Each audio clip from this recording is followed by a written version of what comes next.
Incidents like the one in Noblesville have many school districts across the state wondering what they can do to keep students safe.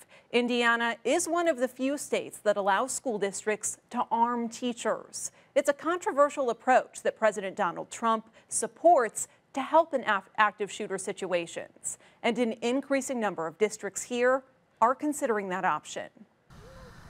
The flags at schools across Jay County flew at half staff earlier this week. The Parkland shooting was a real wake-up call.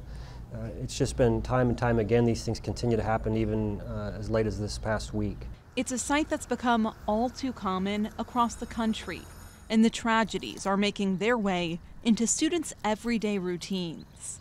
After their Pledge of Allegiance, they always do a moment of silence, and they did a little bit extra long for the victims in the last school shooting, so they are aware of it. The increase in school shootings is something Jay School Corporation leaders say they could no longer ignore.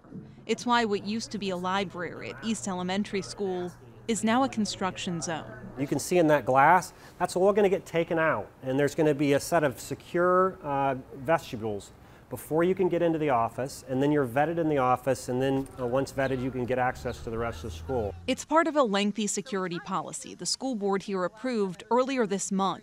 The district is working to establish single entry points at the front of every school and putting bullet-resistant film over all the windows. There are also plans to hire retired police officers to work as security. But the superintendent says that alone doesn't address the biggest obstacle his district faces in a crisis: police response time. So the average response time is 10 minutes. And again, we're a very rural school corporation. So we know from studying these active shootings that they start and end before police can typically get there. The district will now give administrators, teachers, and support staff who volunteer access to gun safes with firearms in the event of an active shooting. About 10% of the district's employees have already volunteered. They'll have to go through a series of interviews and a psychological evaluation before getting access to the guns. Volunteers will also have to undergo 26 hours of training. Gully says he sees it as the best option to keep students safe. What we do know is that the quickest response time is to have an armed teacher in every classroom. You can't get faster than that, but there's risks associated with that I'm not willing to take as a superintendent of schools. The decision was relatively easy for the district. Jay County is a rural, conservative area where guns are part of the way of life. More than 250 people responded to a survey about whether the district should give employees access to guns, and 95% were in favor of it. That includes the county sheriff. We have a lot of times only one officer on at a time. Sometimes we have two. Cities are the same way.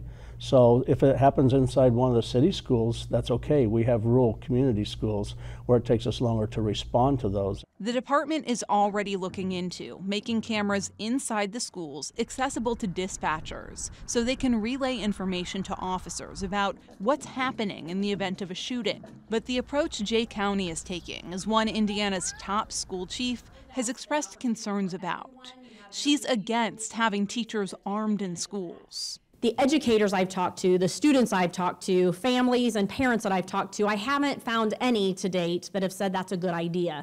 A small number of people in Jay County do think giving educators access to guns is wrong. They worry even with hours of training, they aren't equipped to react properly with a gun in a crisis situation. You could have some kid that may have just a toy gun. Well, they shoot him, well, what happens? But as Jamie Ballard waits to pick her kids up from school, she feels more secure, knowing some of the people inside will be armed if they need to be.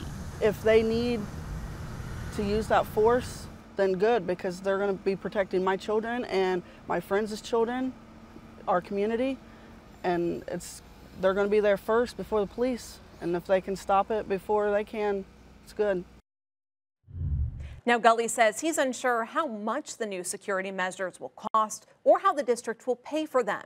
The new policies will be implemented gradually, but he expects the district will have guns available to some staff members as early as next school year. North White School Corporation also has a policy allowing some employees to be armed. It went into effect in 2014 and allows administrators and school board members to carry concealed weapons.